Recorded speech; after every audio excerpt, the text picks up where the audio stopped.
Direct interview நீங்கள் select ஆனதுலேருந்து இப்போல்லாம் முன்னாடி மாதிரி ரொம்ப விஎஃப்எஸ் விசா கிடைக்கிறதெல்லாம் ரொம்ப டஃப், டைம் ரொம்ப தள்ளி போச்சுன்ற மாதிரிலாம் இப்போ இல்லை. இப்போ எல்லாமே ரொம்ப ஷார்ட் பண்ணிட்டாங்க. ஸோ அப்புறம் அடுத்த இன்டர்வியூலையும் இல்லை இன்னும் அடுத்த 2 மாதத்துக்கு அப்புறமா 3 மாதத்துக்கு அப்புறமா வரப்போகிற இன்டர்வியூலையும் இதே ஃப்ளெக்சிபிலிட்டி இருக்கும்னு நம்ம எதிர்பார்க்க முடியாது. ஸோ வணக்கம், நான் பிரதீப், உங்கள் ஓட்டுநர். ஐரோப்பாவில் ட்ரக் ட்ரெய்லர் டிரைவர்களுக்கு வேலைவாய்ப்பு. அதாவது ட்ரெய்லர் டிரைவர்களுக்கு மட்டும்தான் நம்ம இது வரைக்கும் வேலைவாய்ப்புகளை பற்றி தகவல் சொல்லிக்கிட்டு இருந்தோம்.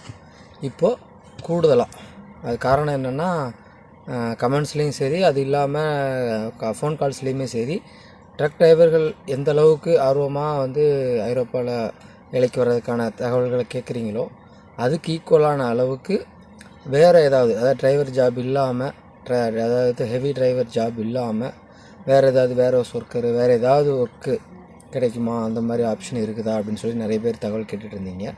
ஸோ இப்போ அதுக்கான ஒரு வாய்ப்பும் வந்திருக்குது. நம்ம இப்போ நெக்ஸ்ட்டு வரக்கூடிய ட்ரெய்லர் டிரைவர்களுக்கான இன்டர்வியூவை பற்றி முதல்ல பேசிடுவோம். அதை முடிச்சுட்டு கடைசியாக நான் அந்த வேர்ஹவுஸ் ஜாபுக்கான இதையும் சொல்லிடுறேன், சரிங்களா? ஸோ ஃபஸ்ட்டு இப்போது தற்போதைய நிலை என்னென்னா, இப்போ அடுத்த இன்டர்வியூ ட்ரக் ட்ரெய்லர் டிரைவர்களுக்கான வேக்கன்சி பார்த்திங்கன்னா ஹங்கேரி, குரோஷியா அண்ட் பல்கேரியா, இந்த 3 கண்ட்ரிலையுமே இப்போ ட்ரெய்லர் டிரைவர்களுக்கு வேக்கன்சி அதிகமாக இருக்குது, சரிங்களா? ஸோ இப்போது வேக்கன்சி கேட்டிருக்கிறாங்க.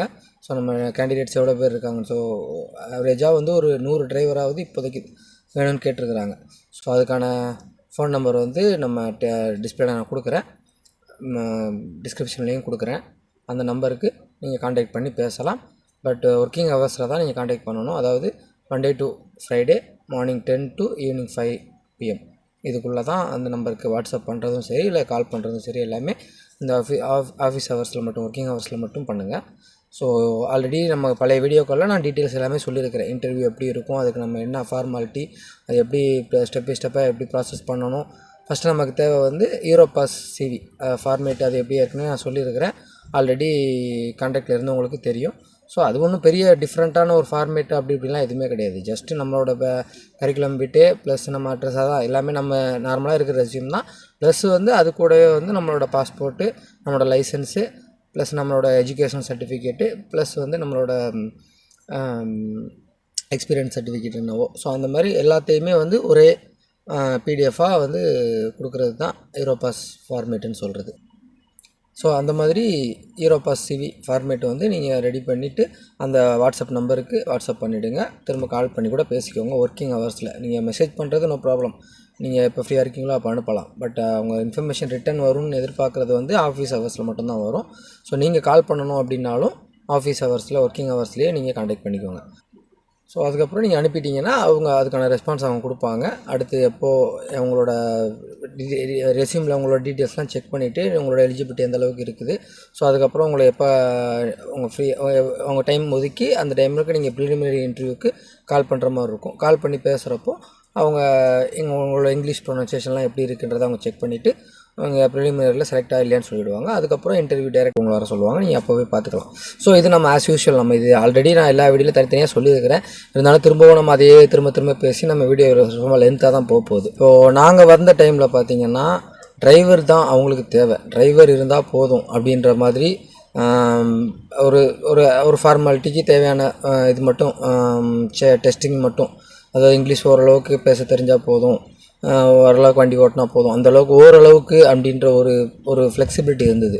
ஸோ அதுக்கப்புறம் பார்த்திங்கன்னா கொஞ்சம் அவங்களுக்கு டிரைவர்ஸ் நிறைய ஆட்கள் வர்றாங்க அப்படிங்கும்போது அதில் கொஞ்சம் ஃபில்ட்ரு பண்ண ஆரம்பித்தாங்க. எடுத்து போகிறப்போ நல்லா இங்கிலீஷ் பேசணும், பர்ஃபெக்டாக வண்டி ஓட்டணும் அப்படின்னு சொல்லி ரொம்ப இது பண்ணாங்க. அதுக்கப்புறம் இங்கிலீஷ் பேசினா மட்டும் போதாது, ரிட்டன் டெஸ்ட்டும் வைக்க ஆரம்பித்தாங்க.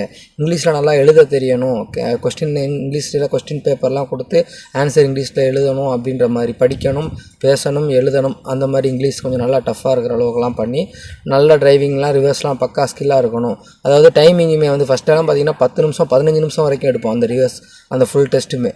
அதுக்கப்புறம் அது 12 நிமிஷமாக குறைச்சி, அதுக்கப்புறம் 10 நிமிஷமாக்கி, அதுக்கப்புறம் 8 நிமிஷமாக்கி, இப்போ 6 minutes 30 seconds, 6.5 minutesக்குள்ளே அந்த டோட்டல் டாஸ்க்குமே கம்ப்ளீட் பண்ணால் தான் இப்போ ஓரளவுக்கு கொஞ்சம் நல்லா வண்டி ஓட்டுறாங்க அப்படின்றது அர்த்தம். ஸோ அந்தளவுக்கு இப்போ ரொம்ப இது பண்ணி ஓரளவுக்கு நெருக்கி, அதாவது எல்லாமே கொஞ்சம் அதிகமான எக்ஸ்பெக்டேஷன்லேயே அவங்க போயிட்டு இருந்தாங்க. பட் இப்போ கொஞ்சம் ஃப்ளெக்சிபிலிட்டி வந்திருக்குது. ஸோ ஆவரேஜாக இங்கிலீஷ் ஓரளவுக்கு பேசினா போதும், ஓரளவுக்கு டிரைவிங் ஓட்டினா போதும். அந்தளவுக்கு இங்கிலீஷு ரிட்டன் டெஸ்ட்டு அந்த மாதிரிலாம் எதுவுமே இல்லாமல் ஓரளவுக்கு கொஞ்சம் ஃப்ரீயாக விட்டுருக்க அளவுக்கு எடுக்க ஆரம்பிச்சிருக்கிறாங்க. அதே மாதிரி பார்த்திங்கன்னா முக்கியமாக முன்னாடி 2009 பிஃபோர் ஹெவி லைசன்ஸ், அதாவது 2009க்கு முன்னாடி ஹெவி லைசன்ஸ் போட்டிருக்கணும், அந்த மாதிரி வேக்கன்சி தான் அதிகமாக கேட்டிருந்தாங்க. ஸோ இப்போது அது கொஞ்சம் அந்த ஒரு அந்த கன்க்ளூஷனுக்குள்ளேயே இல்லாமல் எந்த லைசன்ஸாக இருந்தாலுமே ஓகே தான் அப்படின்ற மாதிரி. ஸோ மினிமம் ஹெவி லைசன்ஸ் போட்டு 1 இயர் கம்ப்ளீட் ஆகிருக்கணும். இதுதான் ஒரு இது ஒழிஞ்சு. ஸோ 1 இயருக்கு கம்மியாக இருந்துச்சுன்னா ரொம்ப அவங்களுக்கு கொஞ்சம் ரிஸ்க் எடுக்க முடியாதுன்றதுனால மினிமம் 1 இயர் கம்ப்ளீட் ஆகிருந்தால் போதும் அப்படின்ற மாதிரி ஒரு ஃப்ளெக்சிபிலிட்டியும் இப்போ கொடுத்துருக்குறாங்க. ஸோ இதுக்கப்புறம் அடுத்த இன்டர்வியூலையும் இல்லை இன்னும் அடுத்த 2 மாதத்துக்கு அப்புறமோ 3 மாதத்துக்கு அப்புறமா வரப்போகிற இன்டர்வியூலையும் இதே ஃப்ளெக்சிபிலிட்டி இருக்கும்னு நம்ம எதிர்பார்க்க முடியாது. ஸோ அதனால் இந்த வாய்ப்பை முடிஞ்ச அளவுக்கு பயன்படுத்திக்கோங்க. ரெஸ்யூம் அனுப்ப போகிறீங்க, ஸோ அதுக்கான ரெஸ்பான்ஸ் உங்களுக்கு சீக்கிரம் கிடைக்க போகுது. அது முடித்து ப்ரிலிமினரி இன்டர்வியூ எப்போவோ அதை முடிச்சிட போகிறீங்க. அதுக்கடுத்து டைரக்ட் கிளையண்ட் இன்டர்வியூ எப்போவோ அதை அவங்க இன்ஃபார்ம் பண்ண போகிறாங்க.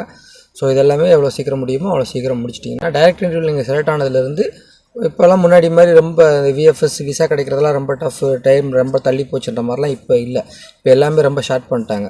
ஸோ மேக்ஸிமம் உங்களுக்கு நீங்கள் செலக்ட் ஆனதுலேருந்து மேக்ஸிமம் 3 மந்த்ஸுக்குள்ளே உங்களுக்கு ஒரு ப்ராசஸ்லாம் முடிஞ்சு நீங்கள் ட்ராவல் பண்ணுற மாதிரி இருக்கும்.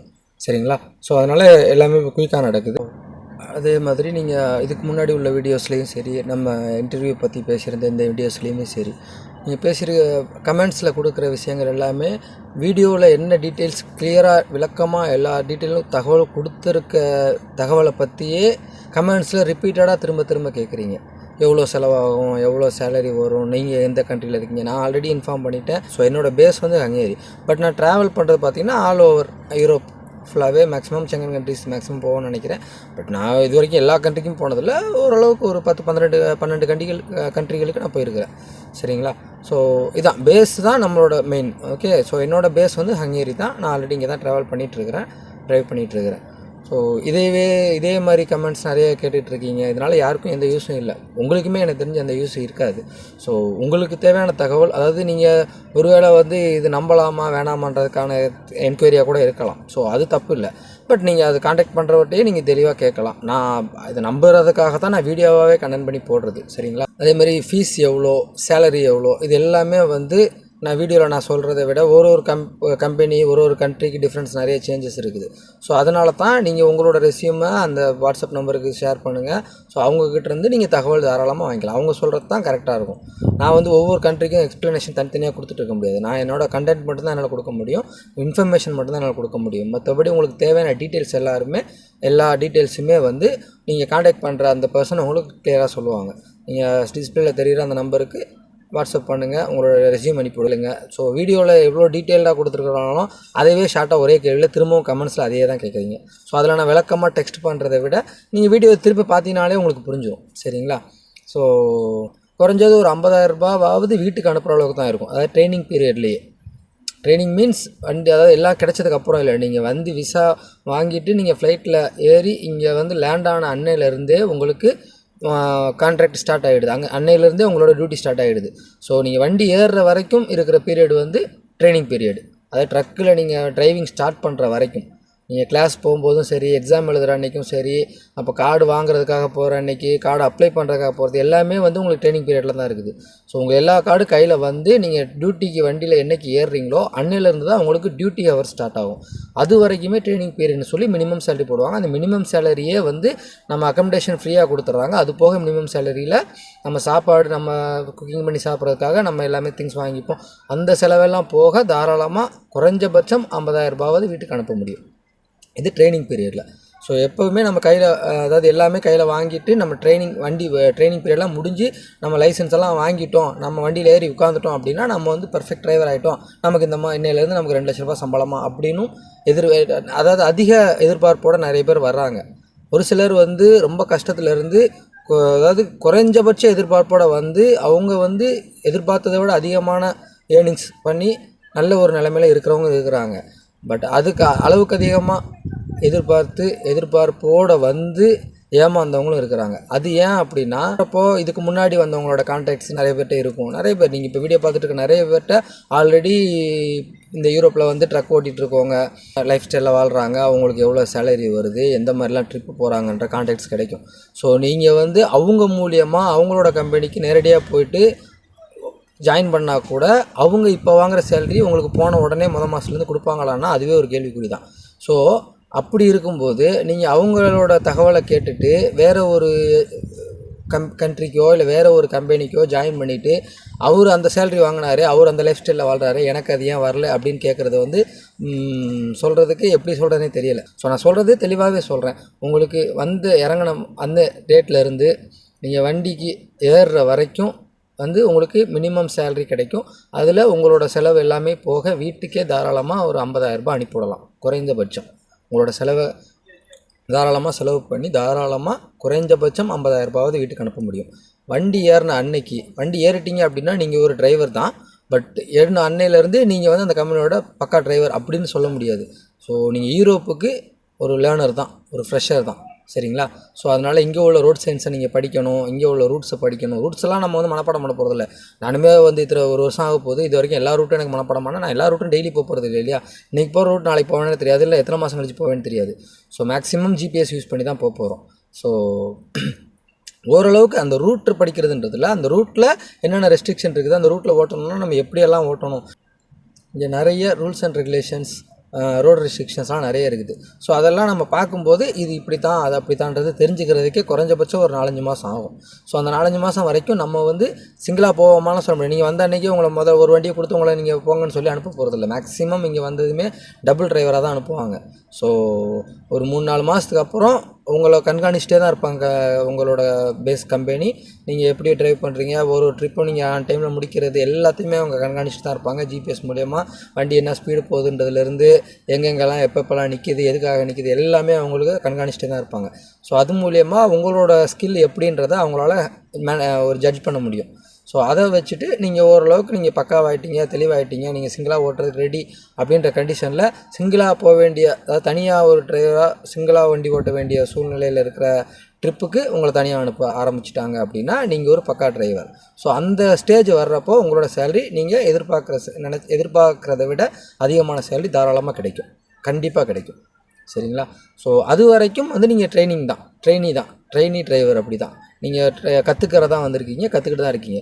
ஆனாலும் உங்களுக்கு வந்து ஆவரேஜ் டிரைவர் சேலரி கிடைக்கும். அது முதல்ல சொன்னது வந்து பேசிக் ட்ரைனிங் ஃபீஸ், அதான் உங்களுக்கு கிடைக்க போகுது. இப்போ வந்து கிடைக்கிறது வந்து நீங்கள் வண்டி ஏறின அன்னையிலேருந்தே உங்களுக்கு ஒரு டிரைவருக்கான பேசிக் ஆவரேஜ் சேலரி கிடைக்கும். அதுக்கப்புறம் நீங்கள் தனியாக டிரைவராக போட்டினாலும் சரி, இல்லை நீங்கள் பர்ஃபெக்ட் டிரைவர் ஆனதுக்கப்புறமுமே டபுள் டிரைவராக போனாலே இதுதான் சேலரி அப்படிலாம் கிடையாது. நிறைய கம்பெனியில் வந்து பல வருடங்களாகவே டபுளாக தான் போக முடியும். ஏன்னா அவங்க கொடுக்குற ரூட்டு அந்த மாதிரி ட்ரிப்ஸுக்கு டபுள் டிரைவராக போனால் மட்டும்தான் முடியும்.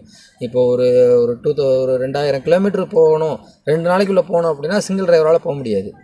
நம்ம ஊரில் வந்து கண்டினியூஸாக ஒரு 2 மணி நேரம் தூங்கினோமா வண்டி எடுப்போம், ஓட்டுவோம், தூக்கம் வர வரைக்கும் ஓட்டுவோம் அப்படின்லாம் இங்கே கிடையாது. இங்கே ரூல்ஸ் அண்ட் ரெகுலேஷன்ஸ் நிறைய நான் ஆல்ரெடி சொல்லியிருக்கிறேன் உங்களுக்கு வீடியோலையும், நீங்கள் கிளாஸஸ் வரும்போது படிப்பீங்க. ஸோ டைம் லிமிட்லாம் இருக்குது. ஒரு டிரைவர் ஒரு நாளைக்குள்ளே இவ்வளோ நேரம் தான் வண்டி ஓட்டணும் அப்படின்னு சொல்லிட்டு. ஸோ சிங்கிள் டிரைவராக போகிறாருன்னா அதுக்கு டைம் லிமிட் நிறையா இருக்கிற, அதாவது டெலிவரி டைம் நிறைய இருக்கிற மாதிரி இருந்தாலோ, இல்லை அந்த 9 ஹவர்ஸ்க்குள்ளே டெலிவரி டைம் இருந்தாலும் மட்டும்தான் சிங்கிள் டிரைவர் அந்த ட்ரிப்பு கிடைக்கும். இதே லாங் டிஸ்டன்ஸு பட் ஷார்ட் பீரியடில் டெலிவரி பண்ணணுன்ற மாதிரி இருக்கிற ட்ரிப்ஸ் எல்லாம் வந்து டபுள் டிரைவருக்கு தான் போவாங்க. ஸோ அந்த மாதிரி ட்ரிப்ஸுக்கு நீங்கள் டிரைவர் ஆகிட்டீங்க, பட் இருந்தாலும் ரூட் அந்த மாதிரி ரூட்டுன்றனால டபுளாக போகிறீங்க. ஸோ அந்த ட்ரிப்லாம் வர ஆரம்பிச்சுன்னா உங்களுக்கு அதே சேலரி தான். ஸோ இங்கே சிங்கிளாக போகிற டிரைவருக்கும் டபுளாக போகிற டிரைவருக்கும்லாம் சேலரி டிஃப்ரென்ஸ் எதுவுமே கிடையாது. நீங்கள் டிரைவர் ஆகிட்டீங்க அப்படின்னாலே சேம் சேலரி தான். அது ட்ரிப்பை பொறுத்து தான் சிங்கிளாக டபுளான்றது மாறும். சரிங்களா? ஸோ அதில் எந்த டிஃப்ரென்ஸும் கிடையாது. உங்களுக்கு அங்கே கொடுக்க போகிற தகவல் என்னவோ அதுக்கு அதிகமாக தான் உங்களுக்கு கிடைக்க போகுது. இதுதான் முக்கியமான தகவல். சரிங்களா? ஸோ மற்றபடி டிரைவர்களுக்கு நான் சொல்ல வேண்டிய தகவல்லாம் ஏற்கனவே நிறைய வீடியோஸில் சொல்லியிருக்கிறோம். அதை பற்றி நம்ம சும்மா சொல்லி நம்ம டைம் வேஸ்ட் பண்ண வேண்டாம். சரிங்களா? ஸோ சிம்பிளாக சொல்லணும்னா மண்டே டு ஃப்ரைடே 10 to 5 இதுதான் உங்களுக்கு ஒர்க்கிங் ஹவர்ஸு. இந்த ஒர்க்கிங் ஹவர்ஸ்க்குள்ளே உங்களுக்கு தேவையான தகவல்களை நீங்கள் அந்த நம்பருக்கு, டிஸ்பிளேல தெரிகிற அந்த நம்பருக்கு வாட்ஸ்அப் மூலியமாகவோ இல்லை நேரடியாக கால் பண்ணி கூட பேசிக்கலாம். சரிங்களா? அந்த டைமை தாண்டி டிஸ்டர்ப் பண்ண வேணாம். டிஸ்டர்ப் பண்ணுறதுக்குன்னு ஒன்றும் இல்லை. நீங்கள் கால் பண்ணால் மேபி ரிங்காகவும் எடுக்க மாட்டாங்க, இல்லைனா மேபி சுவிட்ச் ஆஃபில் கூட இருக்கும். சரிங்களா? இந்த ஆஃபீஸ் ஹவர்ஸில் மட்டும்தான் அந்த நம்பர் ஆக்டிவேட்டில் இருக்கும். ஸோ தேவையானவங்க உபயோகிச்சுக்கோங்க, தேவையானவர்களுக்கு தகவலை தெரியப்படுத்திக்கோங்க. ஸோ இது வரைக்கும் நான் சொன்னது ட்ரெய்லர் டிரைவர்களுக்கான வேலைவாய்ப்பு. ஸோ அடுத்தது வேர்ஹவுஸ் ஒர்க்கர்ஸ், கன்ஸ்ட்ரக்ஷன் ஒர்க்கு, இந்த கம்பி தூக்குறது, செங்கல் தூக்குறது, அந்த மாதிரிலாம் இருக்கும், கஷ்டமாக இருக்கும், ஹார்ட் ஒர்க் அப்படின்லாம் அந்த மாதிரிலாம் இங்கே இல்லை. இப்போ எங்களோட தேவையான கம்பெனி வந்து லித்துவேனியாவிலேருந்து வேக்கன்சி கேட்டுக்கிறாங்க. அது வந்து ஒரு ஃபுட் பேக்கிங் கம்பெனி தான். ஸோ ஒர்க்லாம் வந்து நம்ம ஹார்ட் ஒர்க்லாம் கிடையாது, டீசெண்டான ஒர்க் தான். ஒர்க்கிங் டைமிங்கும் வந்து ரொம்ப கம்மி தான், 8 ஹவர்ஸு இல்லைனா ப்ளஸ் 1 ஹவர், அவ்வளோதான். 9 ஹவர்ஸ் தான் மேக்ஸிமம் ஒர்க்கிங் டைம் வரும். மேபி ஒரு ஓவர் டைம் இருந்துச்சுன்னா அது மேபி இருக்கலாம், அது எனக்கு கரெக்டாக தெரியலை. பட் இருந்தாலும் இருக்கலாம், இல்லைனாலும் உங்களுக்கு 9 ஹவர்ஸ்க்குள்ளே தான் மேக்ஸிமம் ஒர்க்கிங் ஹவர்ஸ் இருக்கும். ஸோ அக்கமடேஷன் கொடுத்துட்றாங்க. ஸோ ஃபுட்டு வந்து அவங்க ஆல்ரெடி கொடுக்கலான்னு இருந்திருக்கலாம். பட் என்னென்னா இந்தியன் அப்படின்றதுனால இந்தியன் ஃபுட்ஸு அவங்களால ப்ரிப்பேர் பண்ணி கொடுக்க முடியாது. அதேமாதிரி இங்கே அவங்க ப்ரிப்பேர் பண்ணுற ஃபுட்ஸு நம்ம ஆட்களுக்கு 3 டைம் 3 வேளையுமே சாப்பிட்றது அளவுக்கு நமக்கு செட் ஆகாது. ஸோ அதனால தான் அவங்க அதை அப்படியே இது பண்ணி எல்லாத்தையும் சேலரியிலே இன்க்ளூட் பண்ணி கொடுத்துட்றாங்க. அக்கமடேஷன் மட்டும் ஃப்ரீயாக கொடுத்துட்றாங்க. உங்களோட சேலரி கொஞ்சம் அதிகமாக தான் வருது. ஸோ அதிலேயே நீங்கள் சாப்பாடு நீங்களே சமைச்சு சாப்பிட்டுக்கலாம். அதுக்கான உங்களுக்கு ரூமு, கிச்சன் எல்லாமே அவைலபிலிட்டி இருக்கும். நீங்கள் உங்களுக்கு தேவையான திங்ஸ் வாங்கி சமைச்சு சாப்பிட்டுக்கிற மாதிரி. சரிங்களா? ஸோ இது எல்லாமே போக உங்களுக்கு சேலரி இங்கேயுமே வேர்ஹவுஸ் ஒர்க்கருக்குமே வந்து நார்மலாக நல்ல ஒரு பேசிக் சேலரி கிடைக்கிது. சரிங்களா? ஸோ நான் இப்போ சொல்கிறது எல்லாமே பேசிக் சேலரியாக தான் சொல்ல முடியும். ஏன்னா அதிகபட்ச சேலரின்னு சொல்லிவிட்டு கடைசியில் அது கிடைக்கல, இதில் இது போயிடுச்சு, அதில் இது போயிடுச்சுன்னு சொல்லக்கூடாதுன்றக்காக தான் பேசிக் சேலரின்றது ஸ்டாண்டர்ட், அதுக்கு கம்மியாக வராது. ஸோ அதுக்கு மேலே கிடைக்கிறது நமக்கு நல்லது தான் அப்படின்றதுனால தான் பேசிக் சேலரி சொல்கிறேன். ஸோ இந்த ஒர்க்கிங்க்குமே வந்து பார்த்திங்கன்னா உங்களோட சேலரி அப்படின்னு பார்த்தீங்கன்னா அதிகமான சேலரி தான். பட் சம் டேக்ஸஸ் அது இதெல்லாம் போக தாராளமாக உங்கள் கைக்கு ஒரு ரூபா கிட்ட கைக்கு வர்ற மாதிரி இருக்கும். சரிங்களா? ஸோ அதில் உங்களோட சாப்பாடு எல்லாமே போக தாராளமாக ஒரு 70 ரூபாயிலேருந்து 80 ரூபா வரைக்குமே உங்களோட வீட்டுக்கு நீங்கள் அனுப்ப முடியும், ஊருக்கு நம்ம இந்தியாவுக்கு அனுப்ப முடியும். அந்த அளவுக்கான ஒரு நல்ல ஒரு ஜாப் ஆஃபர் தான் இப்போ கொடுத்துருக்குறாங்க. ஸோ அதுக்கும் பேச்சுவார்த்தை இல்லை, ஆல்ரெடி பேசியாச்சு. கேண்டிடேட்ஸ்க்கு வெயிட்டிங்கு. அது இப்போதைக்கு 50 வேக்கன்சி கேட்டுருக்குறாங்க, 50 கேண்டிடேட்ஸ் வேணும்னு கேட்டுருக்குறாங்க. ஸோ இந்த தகவல் ஏன்னா நம்ம சேனல் வந்து பார்த்திங்கன்னா டிஎன் யூரோப் டிரைவர்னு சொல்லி டிரைவர்களுக்கான தகவல் மட்டும்தான் இது வரைக்கும் கொடுத்துட்டு இருந்தோம். பட் நிறைய கமெண்ட்ஸ்லேயும் சரி, அந்த நம்பருக்கு கால் பண்ணி கேட்குறதுலேயும் சரி, நிறைய பேர் டிரைவர் ஜாப் இல்லாமல் வேறு ஏதாவது ஜாப் இருக்காதுங்களா, அந்த மாதிரி எதுவும் வேக்கன்சி இருக்காதா நிறைய பேர் கேட்டுட்டு இருந்தீங்க. ஸோ அதுக்கும் ஒரு நாளாக கொஞ்சம் அனலைஸ் பண்ணிகிட்டே இருந்தோம்.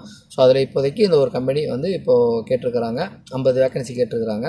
ஸோ தேவைப்படுறவங்க பயன்படுத்திக்கோங்க, தேவைப்படுறவங்களுக்கு இந்த தகவலை ஷேர் பண்ணுங்கள். அதே தான், மற்றபடி ஃபார்மாலிட்டிஸ் அப்படின்றது பார்த்தீங்கன்னா சேம் அதாவது நம்ம அந்த ட்ரக் டிரைவர்களுக்கு என்ன சொன்னோமோ அதே நீங்களும் யூரோபஸ் ஃபார்மேட் ரெடி பண்ணிக்கோங்க. இது தனியாக சொல்லணும்னு இல்லை, இருந்தாலும் சொல்லிடுறேன். அதே தான், சேம் அதே மாதிரி தான். இந்த ஒர்க்கிங் ஹவர்ஸ்க்குள்ளே அந்த நம்பருக்கு, டிஸ்பிளேல தெரிகிற அந்த நம்பருக்கு வாட்ஸ்அப்பில் உங்களோட ரெஸ்யூம் யூரோபஸ் சிவி ஃபார்மேட் அனுப்பிடுங்க. உங்களுக்கு இதை பற்றின வேறு தகவல் வேணும்னாலும் அந்த நம்பருக்கே கால் பண்ணி கூட பேசிக்கோங்க, தெரிஞ்சுக்கோங்க. வேறு எதுவும் வித்தியாசமாக சொல்கிறதுக்கெலாம் எதுவுமே இல்லை. சரிங்களா? ஸோ இப்போதைக்கு இந்த வேக்கன்சிஸ் இருக்குது, அதை ஒரு தகவல் சொல்லிடலாம் தான். ஸோ வீடியோ போடாததுக்கெலாம் நிறைய காரணம், கேட்குற அளவுக்கு என்னால் சொல்கிற அளவுக்கு நிறைய இல்லை, கொஞ்சம் வேலைப்பளு கொஞ்சம் அதிகமாக இருந்தது அப்படின்றதுனால போடலை. அடுத்தடுத்து நம்ம கண்டிப்பாக வீடியோக்கெல்லாம் பார்க்கலாம். சரிங்களா? ஸோ நம்ம மற்றவங்க மாதிரி வீடியோ ஷேர் பண்ணுங்கள்லாம் சொல்கிறதுக்கு இல்லை. பட் தகவல் தேவையானவங்களுக்கு கண்டிப்பாக தகவல் கொடுங்க. அதை நீங்கள் நேரடியாக கொடுத்தாலும் சரி, இல்லை அதை அவங்களுக்கு இவ்வளோ விளக்கமாக சொல்ல முடியாதுன்னா தாராளமாக அந்த நம்மளோட லிங்க்கை ஷேர் பண்ணிக்கோங்க. சரிங்களா? ஸோ தகவலை பயன்படுத்தி கூடிய சீக்கிரம் ஐரோப்பா வருவதற்கு அனைவரையும் வாழ்த்துகிறேன். நன்றி, வணக்கம்.